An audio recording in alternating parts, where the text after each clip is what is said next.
All the lonely people, where do they all come from? All the lonely people, where do all belong? You've got to walk that lonesome valley. Hey, this is Jeremiah Gunn Show. Hello, welcome everybody, wherever you are, whatever time it is, wherever you are. This is Jeremiah Gunn Show. It's a gun show. Thank you. This is CSN, Common Sense Network, part of the ISI broadcasting system. We are broadcasting behind enemy lines.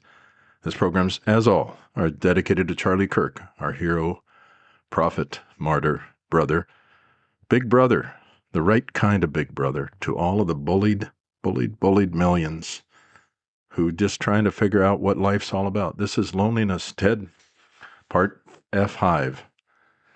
F the hive mentality, the hive mind that makes you into a drone to just do your job. And I used to joke that our motto for our department at work was, "You'll get nothing and like it." It was a joke, but that's kind of what the program that we're on right now. The queen bees are arranging no kings rallies and driving us into oblivion. So this is the Jeremiah Gunn Show. Welcome aboard. Thank you. Thank you for listening.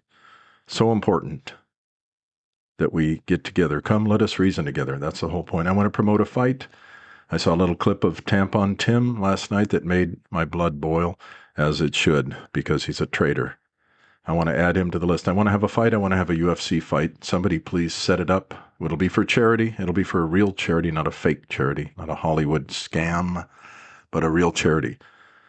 I want to fight Tampon Tim, Swalwell, a damned shit, Newscomb, Steiner, who wants to, he's a billionaire who wants to play demagogue and take away your country. This will be the first time in history where the country was destroyed by the rich by leading the grassroots, or at least the huddled masses who are yearning to not breathe free. Anyway, all the proceeds will go to charity, so let's get that set up. We need to do this because they can't debate. Tampon Tim went to Spain in the middle of a war. It's not a war? It's not a war in Iran? Well, then why are you clamoring about Congress being able to approve it or not? You want AOC and Ilhan Omar involved, and Tariq Aziz. You want them involved?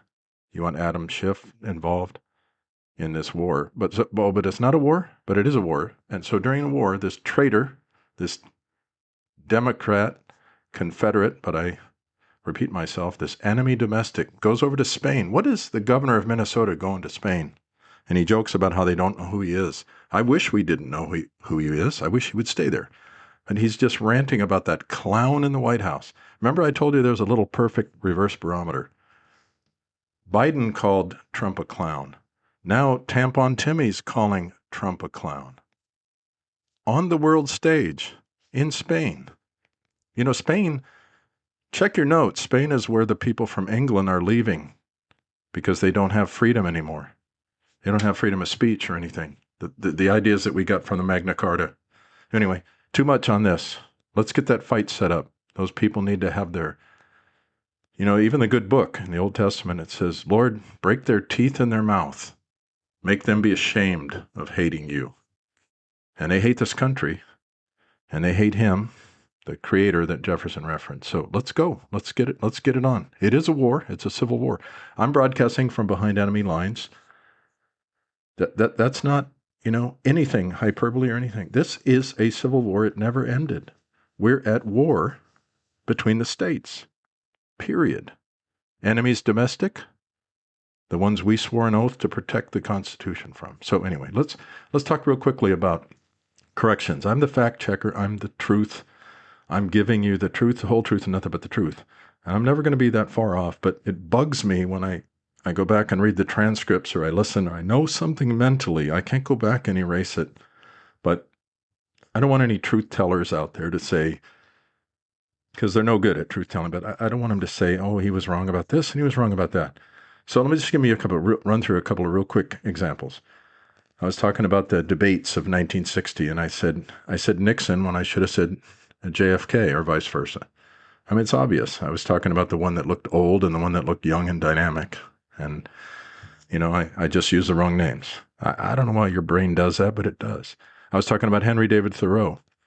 He said, what is the use of a house if you have not got a tolerable planet to put it on? What is the use of a house if you have not got a tolerable planet? I said it backwards. I said, what is the use of a planet if you've not got a tolerable house? It's not like that's reversible. But, it's funny. When even in the late 1900s, I was a young man in high school. I was taking a summer class on English and writing and so forth. English and literature, anyway. We had to read Thoreau, and we had to write an essay on how much of an impact he's had on our age. It was an age of back to nature, for sure, and it was an age of even more than today, and it was an age of granola and all these kinds of things. There were people leading this charge, and cereal was a big thing. Granola was, back to nature, anyway. So we had to write an essay on whether Henry David Thoreau had an impact on that with his essays like on Walden Pond and so forth. And I got sort of like commended for having the best essay, but I spelled his name Thoreau, Thorough, like thorough. And the teacher made kind of fun of it, like he did a thorough job, but sure messed up his name. It's a French name, obviously, Thoreau. So anyway, that's the kind of thing. I mean, your brain does that all the time. And so that's what happened. So that's what happened with this planet thing. So, if a fact checker says, oh, he was completely wrong, 100% wrong about that, I don't know if they're going to do that or not. They're too busy lying flat out. So, but I'm telling you, as a fact checker, I need to let you know that I know this stuff is wrong, and I'm not off on the point. I'm just off on the names that apply to it. I was talking about the White House the other day, and I said why it's white. I said in the War of 1812, Canadian troops actually burned it. And I looked it up, and turns out, nope, not so. It was actually called the White House by Teddy Roosevelt in like 1903 or something like that. And it was burned, and it was painted white because it was a limestone. It just made it pop a little more way back then. And they started changing it from Executive Mansion to White House. And it wasn't Canadians that burned it. It was troops that came. Maybe they came from New Brunswick or Nova Scotia, but they were British troops. So you look that up and you find out that you're wrong. But it's not. It said it's a very common myth that's what happened. But England tried to defeat us. It was called the Second Revolution in the War of 1812. And this is kind of interesting. They paid a real price. They paid a real price for trying to do that, because the famous battle was the Battle of New Orleans, led by Andrew Jackson, in a multicultural coalition. There were Hispanics, and there were slaves, former slaves, and there were Indians, and there were pirates. I think the guy's name was Lafoot or something.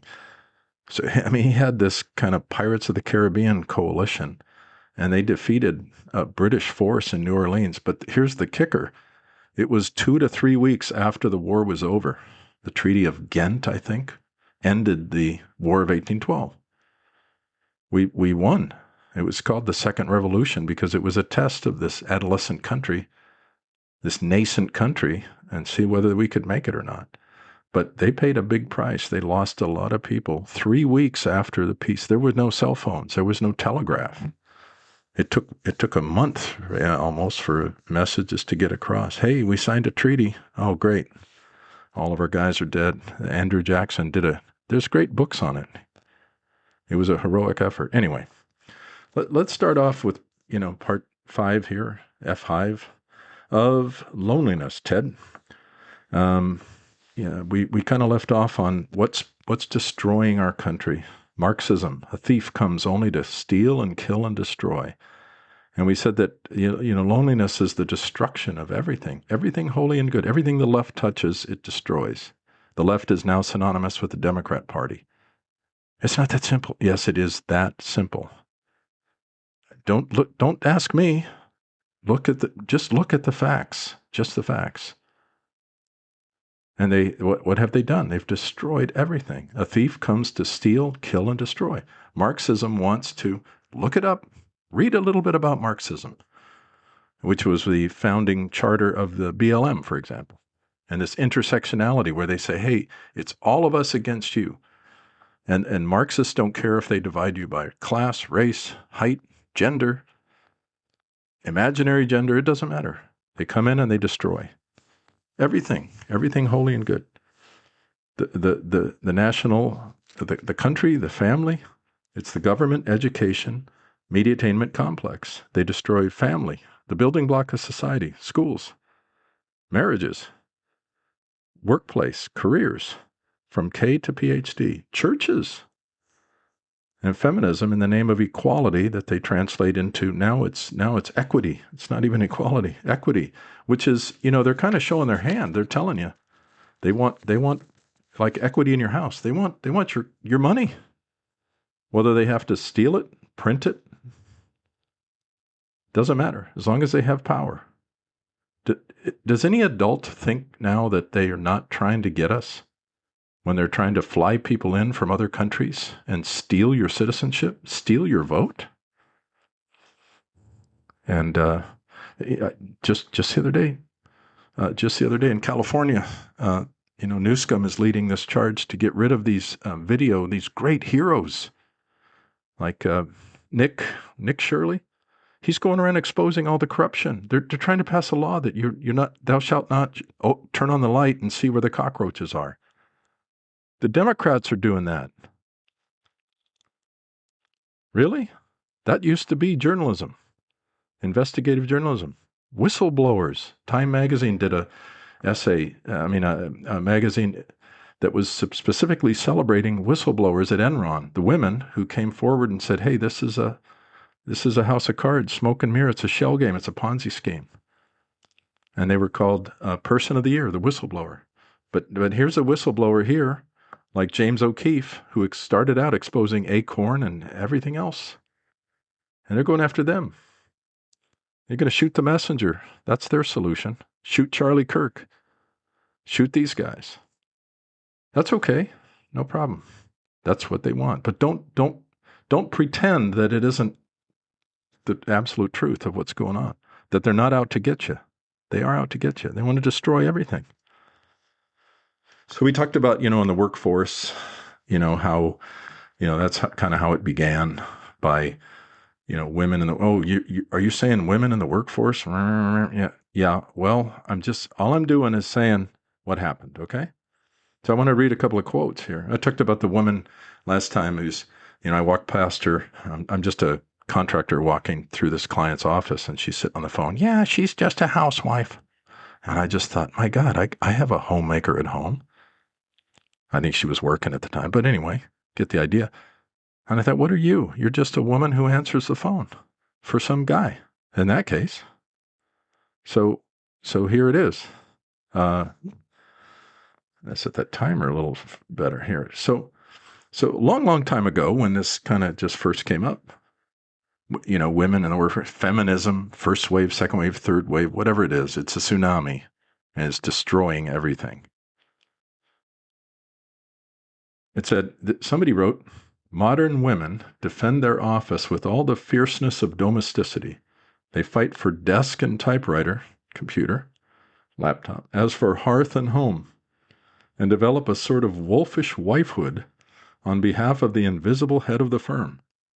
That is why they do office work so well, and that is why they ought not to do it. This next one was written by a guy, Richard Weaver, who wrote a brilliant book in 1948, and it was called Ideas Have Consequences. And this is a write-up about him. It says, Weaver mourns society's loss of its sense of obligation and piety and turns to examine certain forms of impiety currently operating as disintegrating forces. The first of these is the specious ideal of equality of the sexes, unquote. Start off asking for equality and move into equity, which means equality of outcome, not equality of opportunity.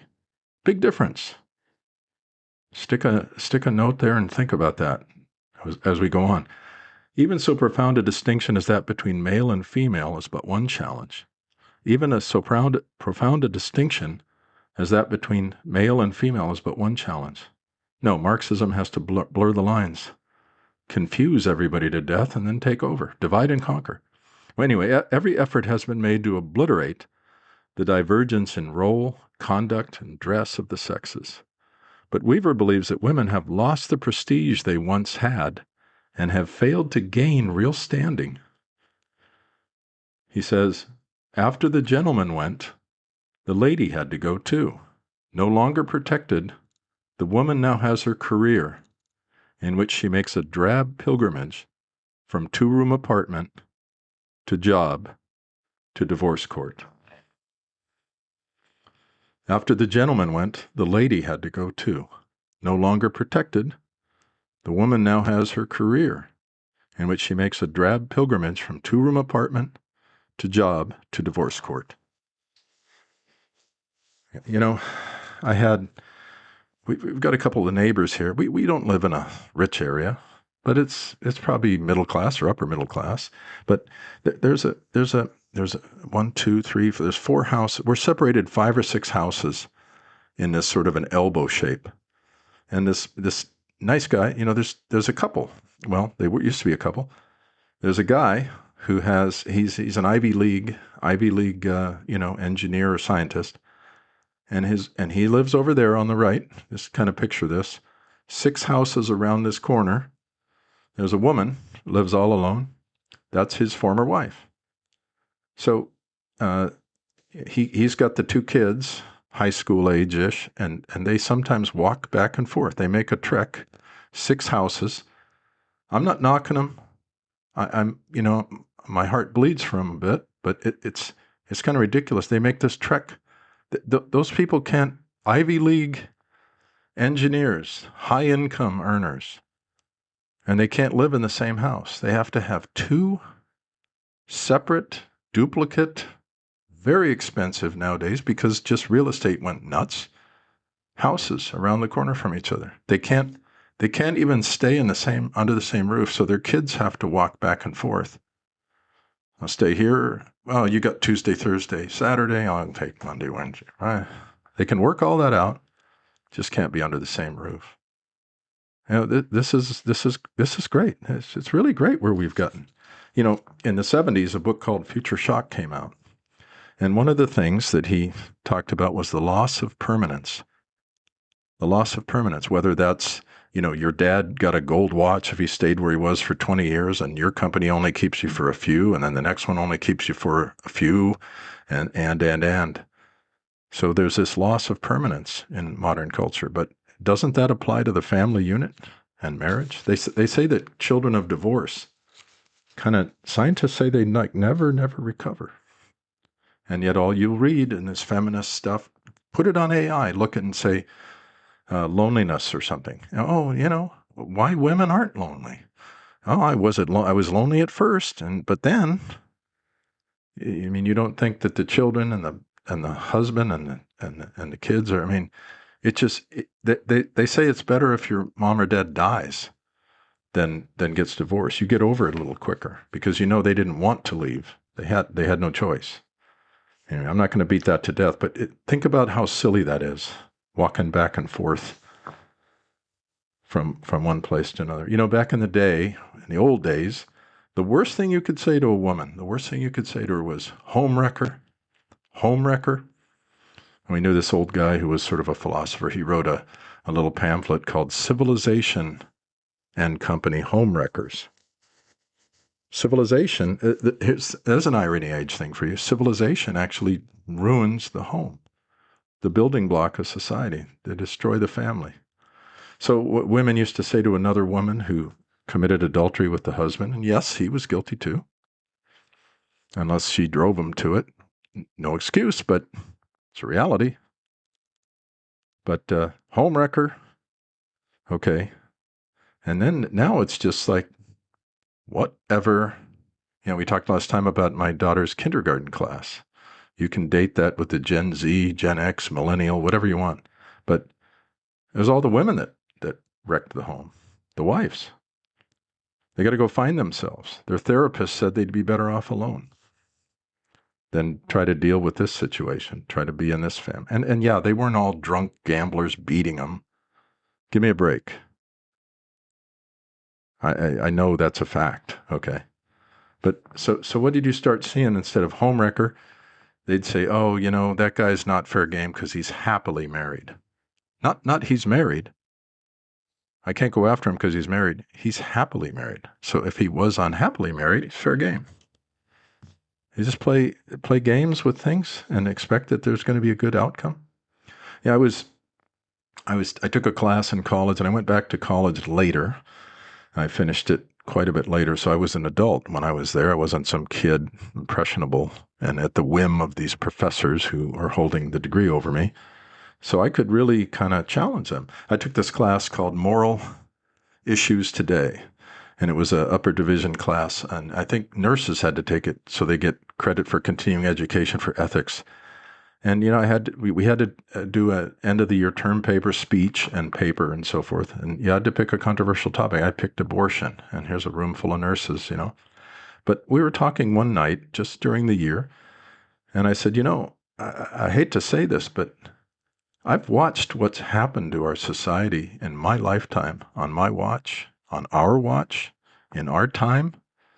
I don't think it's been all that good, They have commercials celebrating how women, you've come a long way, baby, and I am woman, hear me roar, and all this stuff. Yeah, I don't know. Be careful what you wish for. You might get it.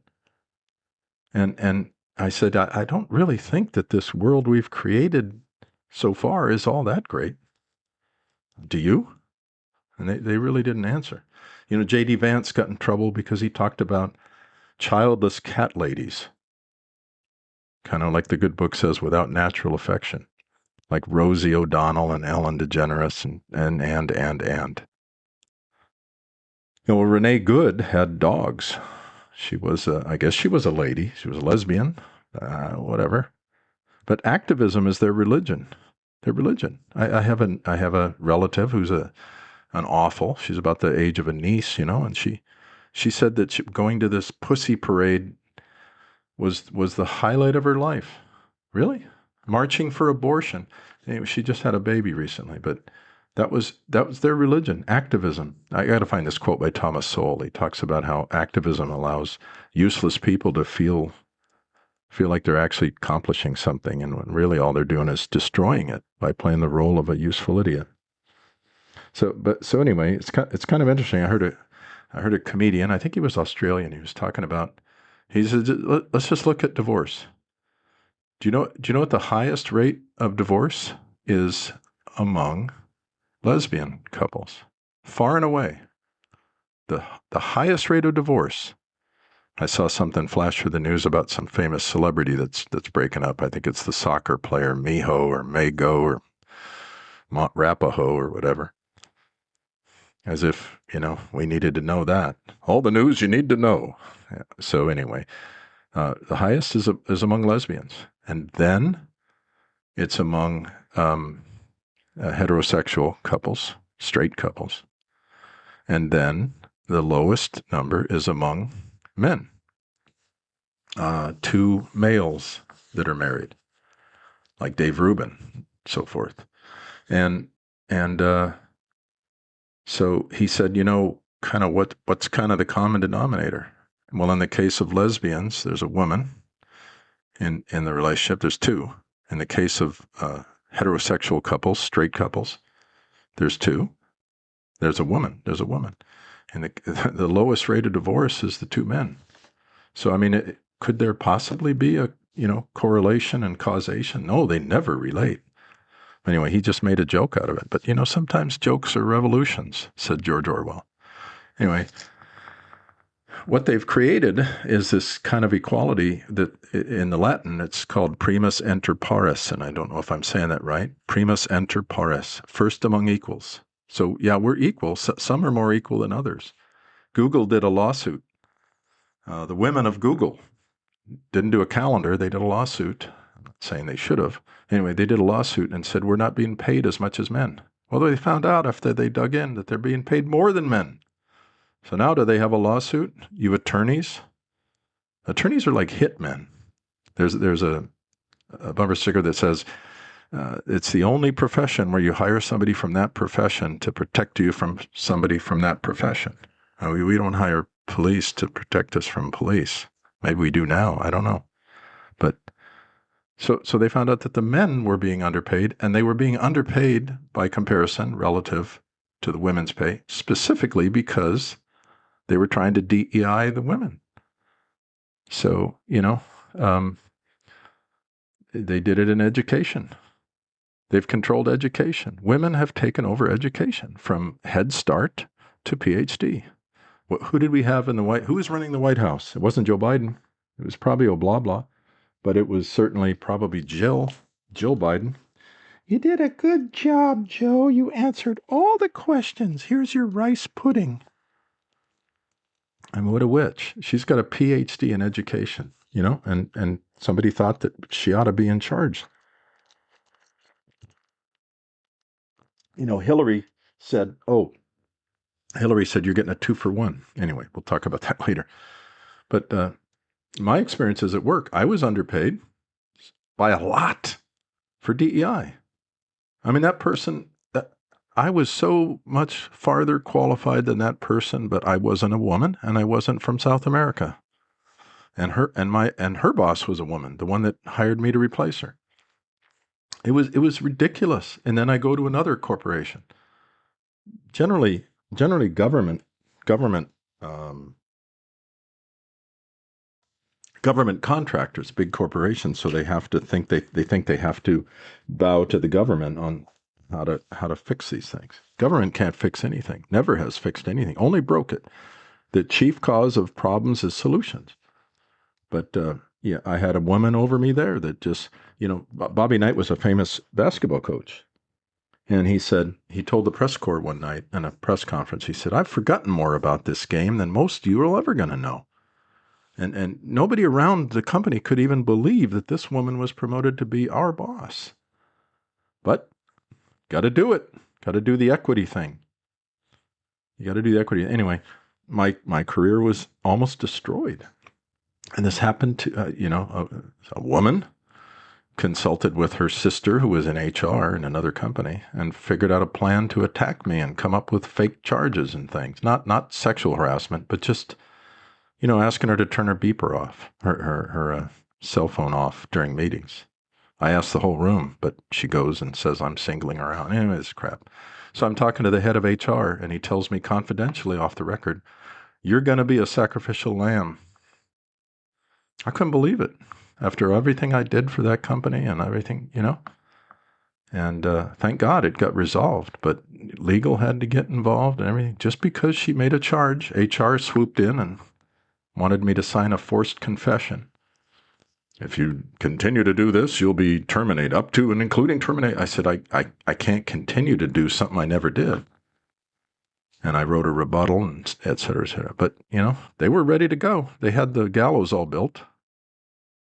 We had a woman president at work at this big giant corporation, and she'd always get up there, She was sat at the feet of these men back east in the smoke-filled mahogany row boardrooms, and she'd get up and give these talks, and it was always the same talk. She was supposed to be our spiritual leader, blocking and tackling. We'll do the blocking and tackling. We'll do the blocking and tackling so you can do your job.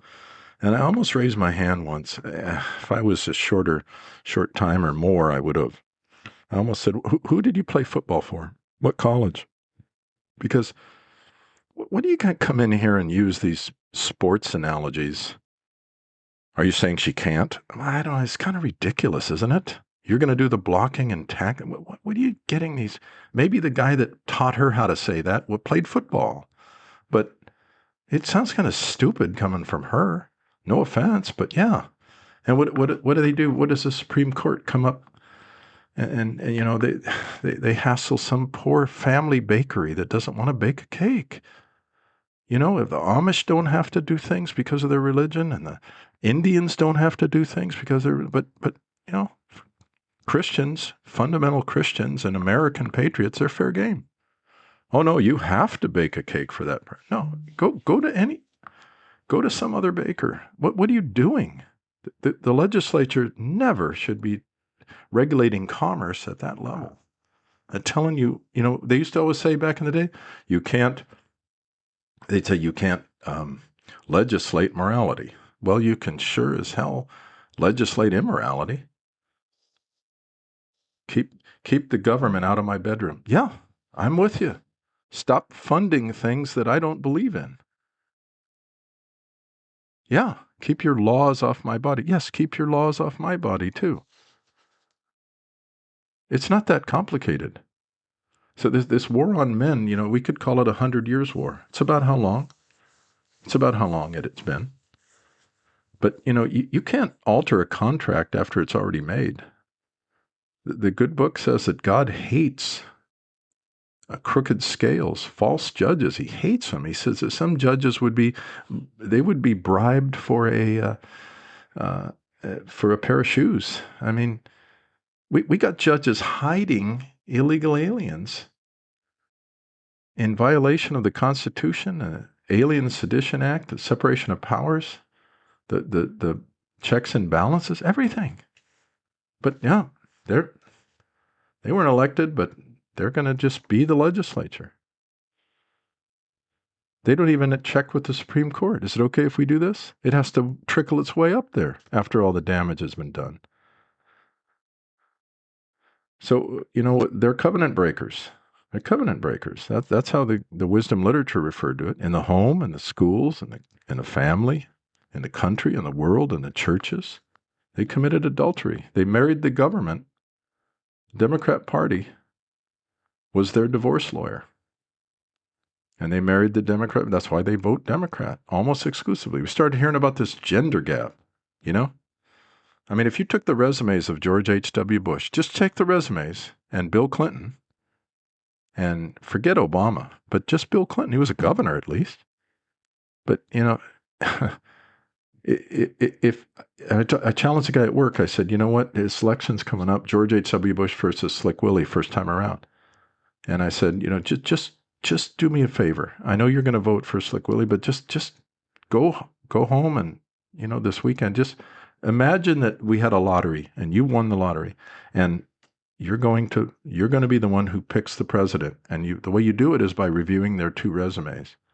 I don't want to bore you with it, but it was kind of like, I think night and day is not a good comparison. It's more like the sun and us, 93 million miles away in terms of the resume. But what did the gender gap do? They went for him. And we talked about in early episodes, it was because he was better looking. And the other guy was too old. Something that used to connote wisdom is now something to be made fun of. Unless you're Joe Biden.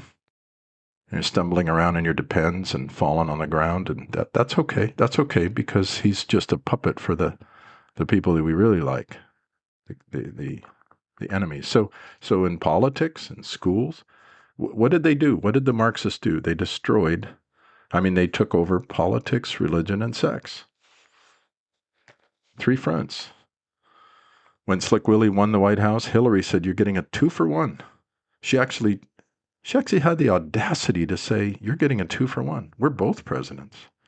How's that for some creepy lawyer from Arkansas via Chicago that ran a scam called Whitewater Gate, and the Rose Law Firm ran the shredder. Look it up if you can find anything once you get past 10 layers of AI.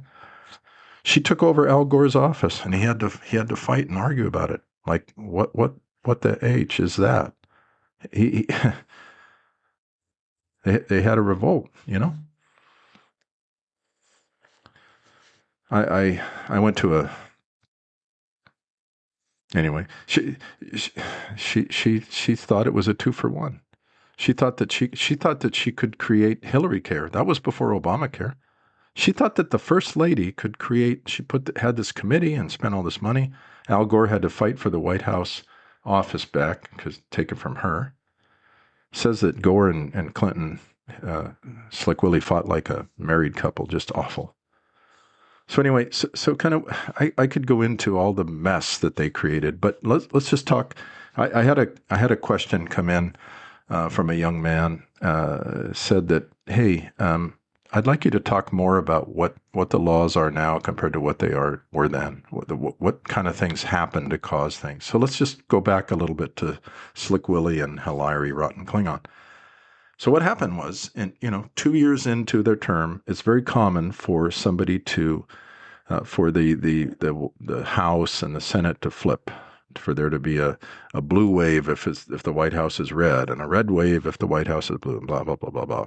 Brilliant, Make sure to some extent, the founding fathers wanted it to be very hard, so we wouldn't have, one law every day created by these poltroons, these idiots. So they wanted it to be difficult, but it doesn't really do any good to get somebody in there who's a muckraker and a change maker and a change agent, and then saddle him with the opposite Congress so that nothing gets done. The problem is that nothing gets fixed. So it's that the mess has already been created and we can't clean it up. Oh, Trump might lose the House. It's very common for them to lose the House, and then they'll start impeaching him again. Send us money so that they don't impeach him again. Well, that's not going to work. So anyway, all of this crap. So what happened? When the Clintons took over, 2 for 1 and Al Gore 2, thrown in, there was this thing where New York City had textbooks. And there were 2 very controversial textbooks. In New York City, it's always the bleeding edge. Look at Mom Dummy. They always have to screw the country. It's been going that way ever since. But anyway, they tried to introduce 2 textbooks called Heather Has 2 Mommies and Daddy's Roommate. Anybody remember this? Well, there was a backlash. There was a big problem. Remember our little saying, first we abhor, then we tolerate, then we embrace, then we're compelled to celebrate. We have to add that last line in. They're not happy with you tolerating. They could take over. They got to force you against your will to give money and to celebrate something. Even if you're in the MLB, NFL, you got to put on your outfit, you pink, you end racism, your blah, blah, blah, sing the Black National Anthem, whatever you got to do.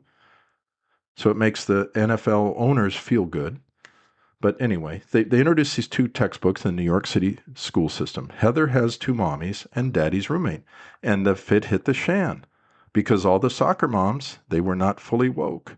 They said, oh, no, I'd kind of like you to teach reading, writing, and arithmetic, like we paid for. How about not this kind of social engineering? California Teachers Union, they took $1 million and they spent it to campaign against Proposition 8, which was like one man, one woman in marriage. Minorities across the board. It was like the no men in women's sports. It was an 80-20 issue. It didn't matter. The women's union, I say women because it's California Teachers Union, many of which were not in favor of this, don't matter. They spent $1 million that they don't have, and they're always crying for money to defeat this. What does that have to do with education? Did you say nothing? So we have all these, we have to pass these laws. Why did we even have to do Prop 8? It's like saying, here's a new proposition. The sky has clouds in it sometimes, or the sky is sometimes blue. That's the law we have to pass? Don't we already have something on what are we doing? And we're spending $1 million. And then the government decides whether they're going to, like Prop 168, I think. They decide we're not going to enforce it. We're not going to abide by it. So, which is anarchy, rebellion. We pass a legitimate proposition, and the schools put up banners. We will not honor Prop 161. The private hospital puts up a banner. We will not honor. What? And they weren't arrested. They weren't deported. They weren't called before the Supreme Court. What do you mean we will not honor a proposition? So anyway, Heather Has 2 Mommies and Daddy's Roommate. And the people rejected it. They had a huge backlash, and we got this real Republican Congress. We don't want social engineering. We don't want tyranny just because we said we'll take some tolerance. So where are we at today? Drag Queen Story Hour?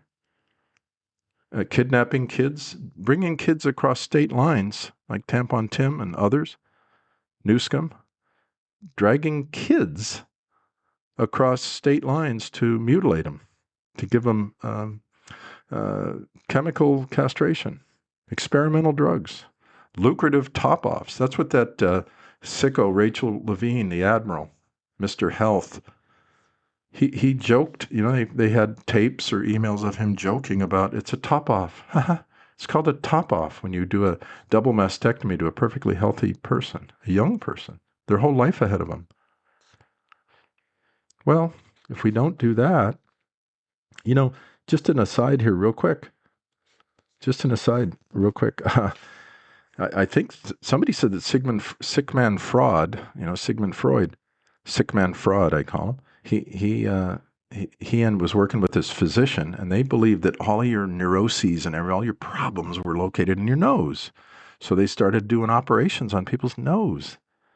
This is like the Egyptians thinking that the liver is the source of love or something. I mean, that's how advanced they were. But unfortunately, they botched a lot of the operations, and then now they had a sort of a malpractice thing, if they had that kind of thing in Europe. But they really got in disrepute over it. So what do we have today? We go from, you talk about a slippery slope. We go, the feminists and the Marxists, they brought us from Heather has two mommies and daddy's roommate. I'm just going to introduce this stuff. And everybody said, oh, no, hell no. No, we're not doing that. Don't do that to our kids. Do it on your own time. Have a club that people can go to and read those books, or do whatever you want, but don't do it on my time. You can't legislate morality. Stop it. So what do you have today? Drag Queen Story Hour? You don't want to hear this? Or you don't know this? Those two don't mix. Don't stop your ears and go, I don't want to hear it. The guy's just negative. I don't want to hear this. So where did we wind up? What would be the equivalent of books today that people would say, oh, hell no? I don't know. I thought of a couple. Maybe Nana Has a Banana. How about The Admiral Wears Prada? How about Top Off Tony, Trans and Tall? How about Swimmer Jim is All Tucked In? If they came out with books like that, do you think people would freak out? Or have they just given up? A Temecula teacher got a degree in history. Ooh, she's just jumping all over this person. These two moms who are protesting this kind of curriculum crap. She goes, I got a degree in history. This is the teacher. This is their paid servant employee. I have a degree in history. She's just all over him, doing a selfie of how brave she is. And she's telling these moms who are paying her taxes that her children she's trying to warp. I'm on the right side of history. You're not. Caca de la vaca. You don't have any idea, woman. You have no idea. So, what do they do in religion? Blah, blah goes after Catholics. Affordable Care Act has to go all the way. The Little Sisters of Mercy or whatever has to go all the way to the Supreme Court. Supreme Court's asleep at the switch. They should be preemptively jumping on it. No, you can't do that stuff. You have to wait until it bubbles up from all of these idiots, judges that were appointed by leftists like the Ninth Circus Court of Schlemiels. And it got bubbled up to them now. Okay, well, we'll decide on it now. Meanwhile, they're just wreaking havoc. No, I'm doing an injunction. No, I'm going to stop the whole government. No, I wasn't elected. Remember all the gritching about unelected people? So Oblabla goes after Catholics and tells them that with Obamacare, they have to have condoms and birth control and abortion and. And what does Biden do? The good Catholic. I'm a Catholic. I went to Mass every day at 6 a.m. Where am I? Who am I? What am I here? Liar. But anyway, he doubles down on that. We've had fights even just right now. There's a fight in the Supreme Court because they're trying to compel religion. I thought we had a separation of church and state.